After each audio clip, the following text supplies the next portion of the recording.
болгон тушаалын бие бүрэлдэхүүнтэй уулзах нь уулзалтанд өөрсдийнхөө одоо юу сурсан, юу мэдсэн чөлөөтэй сайхан одоо ярилцах хэрэгтэй. Зохицын зүгээс биелүүлж чадна гэж найдаж байгаа. Тийм үү? Чадна тийм ээ? Ойлгомжтой. Ингээд өчтөө болж байна.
Эрдэнэ улган сум. Сонгоны ахын гэв. Хавдаас ирсэн. Хинтээ аймгийн Улсын тэргүүний өмнө төлөөс бас. Баярлалаас ирсэн. Оо сайхан байна, гоё байна.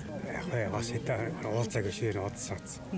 Хүүтэй уулзлаа 5 сараас хойш л ер нь уулзааг уцаар л хаяа яриад тэгэл байжсэн. Хүүтэйгээ уулзаагаа бас уулзсан. Сайхан байна. Тэгээд үнэхээр их баяртай байна. Маш гайхалтай сюрприз боллоо. Явтнаас бас уулзаагүй. Сансан. Сайхан байна. Өө бүр тулгамдаа тийдэхгүй болдохгүй гоё байдаг юм байна. Дарга нартай уулзсан. Тэгээд сандарчин зогсож эргээ харсан чи ээж маань зогсож байгаа. Шимэдэг өөдөө гинт ирсэн дээ. Бүр гайхаад хэлэхгүй бол.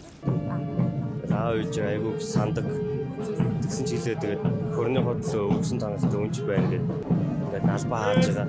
Эргэл харахад тэгэл арайч иггүй л үү. Нүдэндээ житгэхгүй байгаа ч. Нэг яах нь мэдээ. За одоо ямар хүмүүс ирэх бол тэгээд яах бол их сандрах байх хэцүү байх та гэж бодож ирсээр. Тэгээ сайд ирнэ гэл. Жоохон сандрал. Яг цэргийн албаны тухай унхаал ярих бах та ерөөхдөө за хав сааж байгаа гэдэг. Эргээл харсан жил баах юм. Тэгээ ээжийг л хамт дээр хайд юм л дээ ингээл тойрол тэгэл хамгийн голдон зогсож тараал нэг амар дээшийг л амар гоё болдог л.